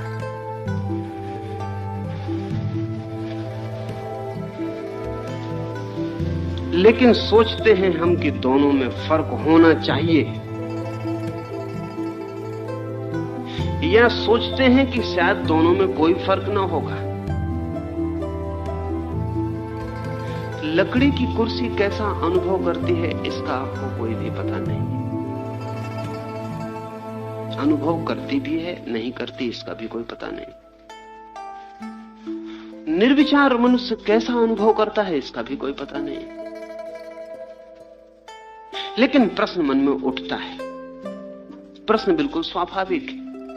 हमारे सभी प्रश्न ऐसे हैं, हमारे सभी प्रश्न ऐसे हैं कि जो हमारे अनुभव के बाहर होता है उसके संबंध में हम प्रश्न निर्मित कर लेते हैं। उनका कोई भी उत्तर परिणामकारी नहीं होगा। सिर्फ अनुभव ही परिणामकारी हो सकता है। तो पहले तो हम थोड़ा अनुभव को समझें, फिर उत्तर को भी देख लें। जब व्यक्ति के सारे विचार शांत हो जाते हैं तो कॉन्शियसनेस तो रहती है, सेल्फ कॉन्शियसनेस नहीं रहती। चेतना तो रहती है लेकिन स्वचेतना नहीं रहती। लेकिन हमें बड़ी कठिनाई होगी क्योंकि हमने सिवाय सेल्फ कॉन्शियसनेस के और कोई कॉन्शियसनेस कभी जानी नहीं। जब हम कहते हैं चेतन हूं मैं, तो उसका मतलब होता है मैं हूं। हमारे चेतन होने का एक ही मतलब होता है अपने होने का। हमें पता है कि मैं हूं, हालांकि बिल्कुल पता नहीं है कि कौन, क्या हूं, कुछ पता नहीं, बस मैं हूं। ये जो हमारी स्वचेतना है, सेल्फ कॉन्शियसनेस है, ये रोग है, बीमारी। इसी स्वचेतना के संघट का नाम अहंकार है, ईगो है।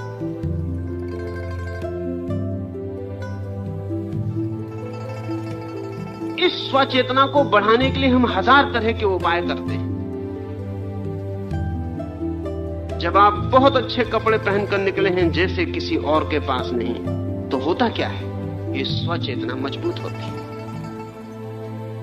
साधारण कपड़ों में सेल्फ कॉन्शियस होना मुश्किल हो जाता, असाधारण कपड़ों में आप सेल्फ कॉन्शियस हो जाते। अगर आप रथ पे बैठ के चल रहे हैं और बाकी लोग जमीन पे चल रहे हैं तो आप सेल्फ कॉन्शियस हो जाते हैं। आप हाथी पर बैठे हैं, बाकी लोग जमीन पर हैं, तो आप सेल्फ कॉन्शियस हो जाते हैं। आप कुछ हैं।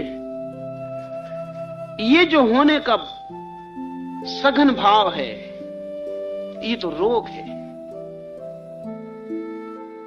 बीमारी। यही चिंता है, यही तनाव है, यही अशांति है। जिस व्यक्ति के विचार शून्य हो जाएंगे वो कॉन्शियस तो होगा, सेल्फ कॉन्शियस नहीं होगा। चैतन्य तो वो पूरा होगा, चेतना तो उसके रोए रोए में होगी, चेतना तो उसके चारों ओर प्रवाहित होगी, लेकिन चेतना के बीच में कोई मैं नाम का केंद्र नहीं होगा, सेंटरलेस, कोई केंद्र नहीं होगा मैं नाम का। पर यह कठिन होगा बिना अनुभव के ख्याल में आना, क्योंकि हमारा अनुभव एक ही है। वो मैं नाम का केंद्र जो है वो घाव की तरह बीच में फड़कता रहता है, उसका ही हमें पता है। इसलिए बेहोशी में अच्छा लगता है, शराब पी के अच्छा लगता है, क्योंकि उसमें वो जो सेल्फ कॉन्शियसनेस है वो डूब जाती है, वो घाव थोड़ी देर के लिए भूल जाता है। रात गहरी नींद आ जाती तो सुबह अच्छा लगता है, क्योंकि उस रात की गहरी नींद में वो जो बीमारी थी वो थोड़ी देर के लिए छूट जाती। कहीं संगीत सुन लेते हैं, घड़ी भर भूल जाते हैं, अच्छा लगता है। वो जो मैं नाम की बीमारी थी वो थोड़ी देर के लिए विसर्जित हो जाती।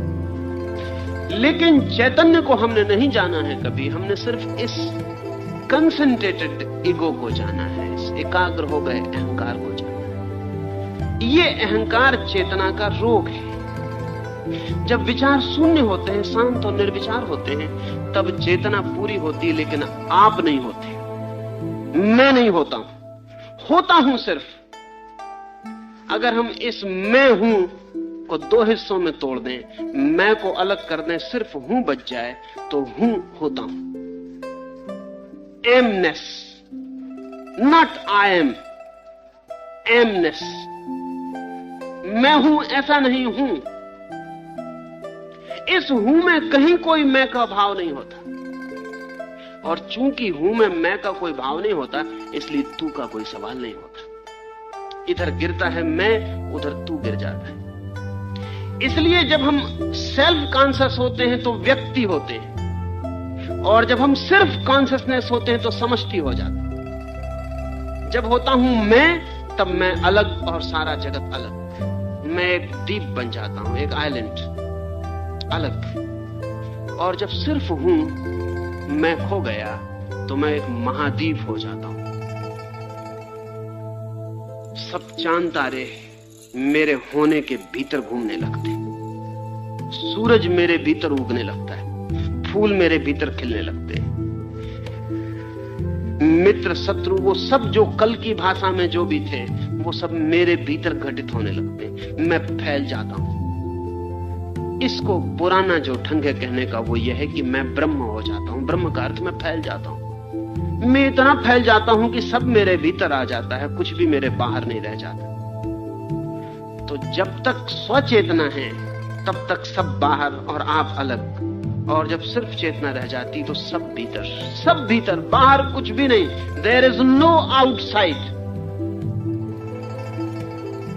चैतन्य के लिए कोई बाहर का हिस्सा नहीं है, सब भीतर ही भीतर है, ओनली इनसाइडनेस। पर उसका अनुभव ना हो तो ख्याल में ना आए। कैसे ख्याल में आए? क्योंकि हम तो सोच ही नहीं सकते कि कोई ऐसी इनसाइड हो सकती जिसमें आउटसाइड ना हो। जहां भी इनसाइड होती, आउटसाइड होती। हमारा सारा अनुभव यह कहता है कि घर का भीतर होगा तो बाहर भी तो होगा, क्योंकि हमें उस घर का तो पता नहीं जो ये पूरा विराट एक ही घर है, इसके बाहर कुछ भी नहीं है। जब सिर्फ चेतना रह जाती है और विचार खो जाते हैं तो सब भीतर आ जाता है। तब सवाल है कि फिर जड़ और चेतन में वहां क्या फर्क होगा? वो पूछते हैं आपकी कुर्सी में और हम में क्या फर्क होगा? ये अभी सवाल उठता है क्योंकि अभी आपको कुर्सी में और अपने में फर्क दिखाई पड़ता है। उस विराट चैतन्य की स्थिति में कुर्सी भी आपके भीतर होगी, आपका हिस्सा होगी। इतनी ही चैतन्य होगी जितने चैतन्य आप हैं। कुर्सी भी जीवंत होगी, इतनी ही जीवंत होगी जितने जीवंत आप हैं। कुर्सी अभी भी जीवंत है, लेकिन उसके जीवंत होने की जो डायमेंशन है वो इतनी भिन्न है कि आप उससे परिचित नहीं हो सकते। कोई भी चीज चेतना के बाहर नहीं है, सब चेतना के भीतर है। और कोई भी चीज ऐसी नहीं है जिसके बाहर चेतना हो, सब चीजों के भीतर चैतन्य का वास है, लेकिन बहुत बहुत ढंगों से। ढंग को थोड़ा हम समझ लें तो हमारे ख्याल में आए। एक पत्थर उठा के मैं फेंकूं दीवाल के पार तो वो दीवाल के पार नहीं जाता, दीवाल के इसी पार गिर जाता। लेकिन हवा में से फेंकता हूं तो हवा के पार चला जाता। दीवाल का ढंग और है, हवा का ढंग और है। दीवाल का ढंग और है, हवा का ढंग और है। लेकिन ऐसी चीजें हैं जो दीवाल के पार चली जाती हैं। जैसे एक्सरे है, वो दीवाल के पार चली जाती है। उसके लिए दीवाल हवा की तरह ही व्यवहार करती है। एक्सरे के लिए दीवाल दीवाल का व्यवहार नहीं करती, हवा का ही व्यवहार करती। एक्सरे को पता ही नहीं चलेगा कि दीवाल पड़ी बीच में या हवा पड़ी बीच में या दीवाल पड़ी, पत्थर था कि हवा थी, कुछ पता नहीं चलेगा। एक्सरे दोनों को पार कर जाए। एक्सरे के लिए दीवाल हवा जैसी है, पर पत्थर के लिए हवा जैसी नहीं। पत्थर कहेगा दीवाल अलग है, हवा अलग। मैं आपको यह कह रहा हूं कि हमारी जो चेतना होती है उसके ऊपर निर्भर करता है कि हमें चीजें कैसी दिखाई पड़ती हैं। अगर हम सेल्फ सेंट्रिक हैं तो कुर्सी अलग है, मैं अलग हूं। और अगर सेल्फ टूट गया तो जैसे दीवाल और हवा एक्सरे के लिए एक ही हो जाती है, ऐसे ही उस चेतना के लिए दोनों एक हो जाते, कोई भेद नहीं रह जाता। पर उसका हमें पता हो तभी। उसका हमें पता ना हो तो जब तक एक्सरे का कोई पता नहीं था, कोई मानने को राजी नहीं हो सकता था कि आपकी पेट की अतड़ियों की तस्वीर बाहर से ली जा सकेगी। कोई कैसे मानने को राजी होता? ये हो ही कैसे सकता है? फोटोग्राफर कहता कि पागल हो गए हैं आप, तस्वीर लेंगे तो आपकी चमड़ी की आएगी, आपके भीतर की हड्डियों की कैसे आएगी? वो भी किरणों का उपयोग करता है, लेकिन साधारण किरणों का उपयोग करता है। पर ऐसी किरण भी है जो चमड़ी को पार करके हड्डी पर पहुंच जाती है। उस किरण का जब हमें पता चला तब हमने जाना कि यह हो सकता है। असल में चैतन्य के भी आयाम हैं। जिस चेतना में हम जीते हैं उसका फैलाव बिल्कुल नहीं है, अपने में सुकड़े हुए रहते हैं। कुर्सी भी अलग है, पड़ोसी भी अलग है, सब चीजें अलग हैं, हम अलग हैं। अलगाव हमारी चेतना का स्वभाव है, जैसी चेतना अभी है। और जैसे ही चेतना का रूप बदलता है, विचारों के हटते ही गुणात्मक अंतर होता है, वैसे ही चीजों में पृथकत्व गिर जाता है, बीच के फासले गिर जाते हैं, सारी चीजें एक मालूम होने लगती हैं और प्रत्येक चीज नए ढंग से जीवंत मालूम होने लगती है। एल्डस हक्सले ने पहली दफा जब LSD लिया तो भाग्य की बात कि आपके सवाल से मेल खाता है, वो जहां बैठा था सामने ही एक कुर्सी रखी थी। और जब उसने LSD लिया तो थोड़ी देर में वो बहुत हैरान हो गया, कुर्सी से जैसे किरणें निकलने लगी। कुर्सी जो साधारण सी मुर्दा सी कुर्सी थी, उससे किरणें निकलने लगी, उसमें अनूठे रंग दिखाई पड़ने लगे। वो बहुत हैरान हो गया। उसने कुर्सी में ऐसे सौंदर्य और ऐसी महिमा का कभी दर्शन ही नहीं किया था। जब उसने अपनी किताब लिखी जिसमें उसने ये वर्णन किया तो उसने कहा मैं चकित हो गया। उस दिन मुझे पहली दफा पता चला, हक्सले ने लिखा, कि कुर्सी ऐसी भी हो सकती। पर वो ये कुर्सी नहीं थी, वो तो कोई और ही रूप था। इतने सुंदर रंग थे उसमें कि किसी हीरे से कैसे निकले। इतनी जीवंत थी कि उस पर बैठा ना जा सके। इतनी सुंदर थी कि मैंने कोई सूर्य और चांद और तारे इतने सुंदर नहीं देखे। तब एल्डस हक्सले ने लिखा कि उस दिन मुझे ख्याल में आया, LSD से तो कुछ नहीं हुआ था, LSD से तो थोड़ा सा चेतना फैलती है, वो थोड़ा कॉन्शियसनेस एक्सपेंडिंग ड्रग है, थोड़ी सी आपकी चेतना थोड़ी सी फैल जाती है कुछ क्षणों के लिए, पर इतने से फैलाव में कुर्सी जीवंत हो गई। तो एल्डस हक्सले ने लिखा कि अब मैं मान सकता हूं उन लोगों को जिन्होंने पत्थर को देख के भगवान जैसा प्रणाम किया हो, उनकी चेतना का कोई फैलाव और रहा होगा। तो एल्डस हक्सले ने लिखा कि अब मैं मान सकता हूं वान गॉग जैसे चित्रकार को जिसने कुर्सी का चित्र बनाया, क्योंकि कुर्सी का कोई चित्र किस लिए बनाया? आप सोच सकते हैं कि पेंट करने बैठे कुर्सी का चित्र बनाइए। और वान गॉग जैसा अनूठा चित्रकार कुर्सी का चित्र बनाया, महीनों मेहनत करे, पागल होगा। कुर्सी भी कोई बनाने जैसी चीज है। लेकिन हक्सले ने कहा कि तब तक मैं कभी नहीं समझ पाया था वान गाग ने क्यों कुर्सी का चित्र बनाया। तब मैं समझा कि वान गाग ने किसी और चेतना के क्षण में इस कुर्सी को देखा होगा जिसको उसने रंगा है। पर फिर भी हमारे रंग बहुत फीके हैं। एलएसडी के बाद जो रंग दिखाई पड़ते हैं वो रंग हमने कभी देखे नहीं। पर एलएसडी कुछ भी नहीं करता, आपकी साधारण चेतना को थोड़ा सा फैलाव देता है, जैसे कि किसी हमने गुब्बारे में थोड़ी हवा और भर दी और वो बड़ा हो गए। पर उस थोड़े से फैलाव में सब रंग बदल जाते हैं। साधारण किनारे, रास्ते के किनारे हुए पड़े हुए कंकड़ पत्थर हीरे मोतियों जैसे चमकने लगते। आज अगर एलएसडी का इतना प्रभाव है सारे पश्चिम पर, और सारी पश्चिम की नई पीढ़ी दीवानी है, उसका और कोई कारण नहीं है। ये सारा जगत बहुत रूपवान हो जाता है। ये सारा जगत ऐसा सेंसेशन से भर जाता है जैसा हमने कभी नहीं जाना। साधारण सा हाथ परमात्मा का हाथ जैसा मालूम हो सकता है। साधारण से कपड़े ऐसी रौनक और ऐसी महिमा ले लेते हैं जैसा कि कल्पना के बाहर। ये सब एलएसडी ने एक नया ख्याल तो खोला। वो नया ख्याल ये कि चेतना अगर जरा सी फैल जाए तो जगत बिल्कुल दूसरा हो जाता है। लेकिन महावीर या लाओस से जैसी चेतना जब पूरी फैलती होगी, छोटी मोटी नहीं पूरी तरह ही फैल जाती होगी, असल में जो जो रोकने वाले कारण थे अहंकार के वो सब गिर जाते होंगे। फैलाव पूर्ण होता होगा। उस क्षण कुर्सी में और आप में क्या फर्क रहेगा समझ में आपके अभी आना मुश्किल पड़ेगा, क्योंकि जिस कुर्सी को आप जानते हैं वो भी असली कुर्सी नहीं, और जिस आप को आप जानते हैं वो भी असली आप नहीं। दो नकली चीजों के बीच आप हिसाब लगाने बैठेंगे, कुछ ख्याल में नहीं आता। आप असली हो जाइए तो कुर्सी को भी असली होने का मौका मिले, क्योंकि नकली आदमी असली कुर्सी को नहीं देख सकता है।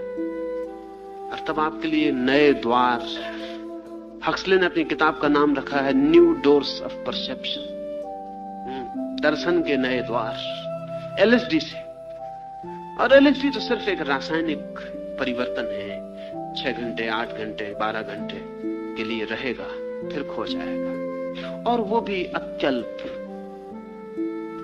लेकिन जिन्हें परमात्मा अनुभव हुआ, जिनकी स्वचेतना खो गई, चेतना खो गई नहीं, जिनकी स्वचेतना खो गई और जो चैतन्य हुए, उनके लिए तो सारे फासले गिर जाते हैं। और प्रत्येक जगत का कण कण अगर महावीर संभल के चलते हैं तो जैसा जैनी समझते हैं वैसा नहीं कि चींटी को बचाने के लिए चल रहे हैं कि कहीं कोई मच्छर न मर जाए इसलिए परेशान है। जो मच्छर आपको दिखाई पड़ता है वो महावीर को नहीं दिखाई पड़ता है, नहीं तो वो भी इतनी फिक्र उसकी नहीं कर सकते।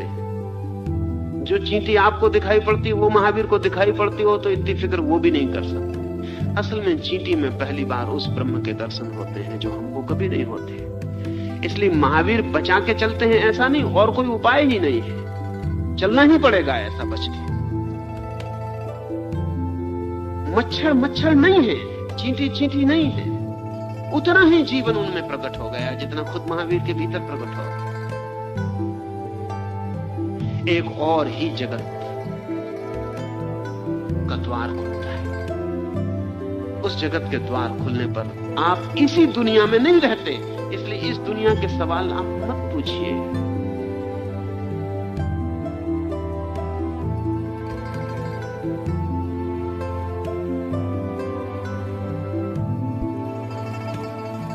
का कोई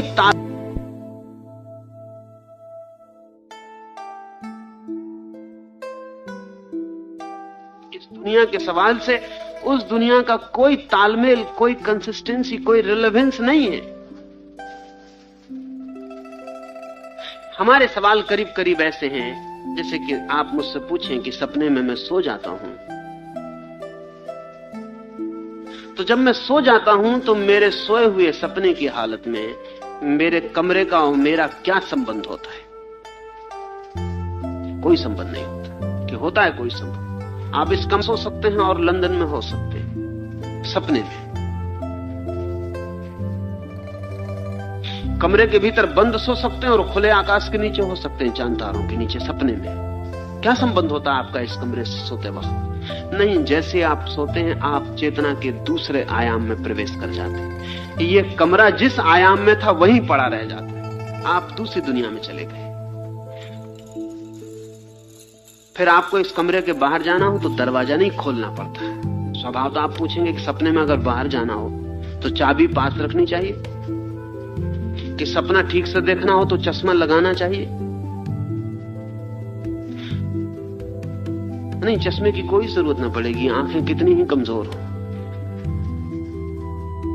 आप दूसरे आयाम में प्रवेश कर रहे हैं जहां इस तरह के चश्मे की कोई जरूरत ना पड़ेगी, इस आंख की भी जरूरत नहीं पड़ेगी, इस दरवाजे को खोलने की भी जरूरत नहीं, और बाहर हो जाएंगे। लेकिन जिस आदमी ने सपना ना देखा हो कभी, उससे आप कहें कि एक ऐसी भी हालत होती है कि बिना दरवाजा खोले बाहर हो जाते हैं, वो कहेगा माफ करो आपका दिमाग ठीक है। अगर आप किसी आदमी से कहें जिसने सपना ना देखा हो कि एक ऐसी भी हालत होती है कि ना हवाई जहाज में बैठो, ना ट्रेन में सवार हो, ना जहाज में यात्रा करो, क्षण भर में यहां से लंदन पहुंच जाओ, कोई बीच में वाहन की जरूरत ही नहीं पड़ती, दरवाजा खोलो मत, चाबी की जरूरत नहीं, निकल जाओ, पहुंच जाओ, वो कहेगा आपका दिमाग तो ठीक है ना। जिसने सपना ना देखा हो वो आपसे पूछेगा तो टकरा ना जाएंगे बंद दरवाजे से, तो बिना चाबी के ताला कैसे खुलेगा? उसके सब सवाल संगत हैं, फिर भी आप हंसेंगे, आप कहेंगे तुझे सपने का पता नहीं। तो वहां ये कोई सवाल संगत नहीं। जैसे ही विचार गिर जाते हैं और निर्विचार चेतना का जन्म होता है, आप एक बिल्कुल ही और लोक में प्रवेश करते हैं। उस लोक में इस जगत की कोई भी चीज संगत नहीं है, कोई भी चीज, कोई भी नियम संगत नहीं है। इस जगत में जो जड़ दिखाई पड़ रहा है वो वहां चैतन्य हो जाएगा। इस जगत में जो मृत दिखाई पड़ रहा है वहां जीवंत हो जाएगा। इस जगत में जहां दरवाजे थे वहां दीवालें हो जाएंगी, इस जगत में जहां दीवालें थी वहां दरवाजे हो जाएंगे। इस जगत का कोई भी प्रश्न संगत नहीं है। इसलिए हम जो जो प्रश्न उठाए चले जाते हैं उनकी कोई अर्थवत्ता नहीं है।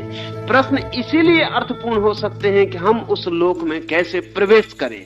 लेकिन अगर आप सोचते हो कि इसी लोक में बैठे हुए हम उस लोक की बातों को प्रश्नों से समझ लेंगे, तो आप गलती में, वो संभव नहीं हो सकता। आज इतना ही, और पूछना कुछ अच्छी बात।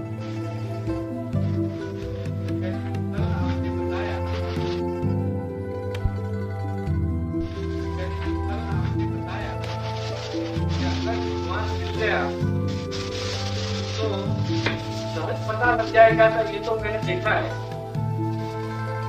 दूसरी बात ये बताइए कि कुछ नहीं है, जो है वही है। और आज भी बताया कि पदार्थ और चैतन्य दोनों पर एक ही है, एक रस है। तो वो भगवान एक रस है, वही स्थिति है कि समथिंग बियॉन्ड। दोनों ही बातें हैं। वो जो एक रस स्थिति है वो तो है ही भगवान, लेकिन वो जो एक रस स्थिति है वो सदा ही बियॉन्ड और बियॉन्ड फैलती चली जाती है, वो कहीं समाप्त नहीं होती। समझे कि मैं एक सागर में कूद पड़ा, तो मैं ये कह सकता हूं कि मैं सागर में उतर गया, लेकिन फिर भी ये नहीं कह सकता कि पूरे सागर में उतर गया। इतनी कह सकता हूं एक किनारे से एक कोना मैंने स्पर्श कर लिया। सागर तो बियॉन्ड है, जहां मैं खड़ा हूं वहां एक आध दो लहर मुझे छू जाती है। सागर तो अनंत है। तो जब कोई परमात्मा को जानता है तो ऐसा ही जानता है कि यही सब जो है वही परमात्मा है, लेकिन ऐसा भी जानता है साथ ही साथ कि जितना मैं जान रहा हूं उतना ही नहीं, और भी बियॉन्ड, और भी पार, वो और भी पार है। और कितना ही जान ले कोई, ये बियॉन्डनेस खत्म नहीं होती, ये बनी ही रहती। यही उसकी मिस्ट्री, यही उसका रहस्य। कितना ही कोई जान ले, कितना ही दूर यात्रा कराए, फिर भी वो पाता है कि दूसरे किनारे का कोई भी पता नहीं। जिस किनारे से हम उतरे थे उसका भर पता है। कितना ही दूर कोई चला जाए, दूसरे किनारे का कोई पता नहीं है। और एक मजे की घटना घटती जो समझ में ना आएगी, जब वो लौट के आता है तो पाता है जिस किनारे को छोड़ा था वो भी अब वहां नहीं है। ऐसा नहीं कि एक किनारा फिर बचा रहता है, वो तो तभी तक है जब तक आप किनारे पर खड़े। जब आप कूद गए सागर में तो दूसरे किनारे का तो कभी पता नहीं लगता। लौट के अगर अपने किनारे को भी खोजा कि जहां खड़े थे वो जगह, अब वो भी नहीं है। जो है वही परमात्मा है, लेकिन जो है वो सदा ही पार और पार, पार और पार फैलता चला जाता है। हम जितने भी दूर जाते हैं हम पाते हैं कि वो और पार फैला हुआ है, और पार फैला हुआ है। और ऐसी कोई जगह कोई कभी नहीं पहुंच पाया जहां से उसने कहा हो बस यहां तक है, और ऐसी जगह कोई कभी नहीं पहुंच पाएगा। वो लॉजिकली असंभव है, क्योंकि अगर कोई आदमी किसी ऐसी जगह पहुंच जाए और कहे कि ये आ गया आखिरी पड़ाव, यहां तक ही परमात्मा है, तो बड़ा सवाल ये उठेगा कि इसके बाद क्या है। बात तो कुछ होना ही चाहिए। कोई भी सीमा अकेले नहीं बनती, सीमा बनाने के लिए दूसरे की जरूरत पड़ती है। आपके घर की जो फेंसिंग है वो आपका घर ही अकेला हो तो मुश्किल हो जाए बनाना, वो तो पड़ोसी के घर की वजह से बन पाती है।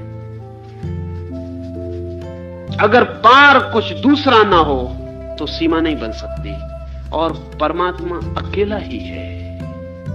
यानी जो अकेला है उसी को हम परमात्मा कह रहे हैं, जो अस्तित्व है वही है। तो उसको हम कभी ऐसी जगह ना पहुंच पाएंगे जहां हम कह सकें बस यहीं तक, क्योंकि ये तो तभी हो सकता है जब दूसरा कोई शुरू हो जाए वहां से। कोई भी बिगिनिंग, कोई भी प्रारंभ किसी चीज का अंत होता है, और कोई भी अंत किसी चीज का प्रारंभ होता है। अगर कोई दूसरी चीज प्रारंभ हो रही हो तो हम परमात्मा के अंत को पा सकते हैं, लेकिन कहीं कोई दूसरी चीज नहीं जो प्रारंभ हो जाए। वैज्ञानिक भी बहुत तकलीफ में पड़े, क्योंकि उनको भी बड़ी अड़चन है। ये विश्व कहीं ना कहीं तो समाप्त होना चाहिए, परमात्मा उनके लिए सवाल नहीं है अभी, लेकिन विश्व तो कहीं ना कहीं समाप्त होना चाहिए। ये यूनिवर्स कहीं तो पूरा होना चाहिए। ये कहां पूरा होगा? और अगर पूरा हो जाएगा तो फिर क्या होगा? ये सवाल तत्काल खड़ा हो जाता है। जहां इसकी सीमा आएगी वहां तो वैज्ञानिक कहते हैं दूसरा यूनिवर्स शुरू हो जाएगा, लेकिन उससे कोई हल नहीं होता। अब हम सारे यूनिवर्स जो शुरू हो सकते हैं उनको इकट्ठा सोचें और फिर पूछें कि वो कहां खत्म होंगे। वो खत्म नहीं हो सकते। सत्य या सत्ता अनंत है इस अर्थों में। इसलिए परमात्मा जो है वो है, और साथ ही वो भी है जो पार फैला हुआ है। वो जो बियॉन्ड एंड बियॉन्ड है वो इसके अंतर्गत स्वीकृत है। ये दो चीजें नहीं है। इसलिए हम कभी ऐसा नहीं कह सकते कि यही है परमात्मा, इतना ही कह सकते हैं यह भी है परमात्मा, और भी पार है, और भी पार है। जो हम जानते हैं वो भी परमात्मा है, जो हम नहीं जानते हैं वो भी परमात्मा है। जो किसी ने जाना वो भी परमात्मा है, जो किसी ने नहीं जाना वो भी परमात्मा है, और वो भी जो शायद कोई कभी नहीं जानेगा। अज्ञात ही नहीं है, वो अज्ञेय भी है। Not only unknown but unknowable also, क्योंकि अननोन हम उसे कहते हैं जिसे कभी नोन बनाया जा सकेगा। आज अननोन है, अज्ञात है, कल ज्ञात हो जाएगा। परमात्मा साथ ही अननोएबल भी है, अज्ञेय भी है, ऐसा भी है कि कभी ज्ञात नहीं होगा। वो जो सदा शेष रह जाएगा, सदा शेष रह जाएगा, वो जो सदा पीछे मौजूद रह जाएगा, वो उसे भी सम्मिलित करना पड़ेगा। तो कहना पड़ेगा कि ये तो परमात्मा है ही, इसके पार जो है वो भी परमात्मा है, और जो सदा ही पार रह जाता है वो भी परमात्मा है।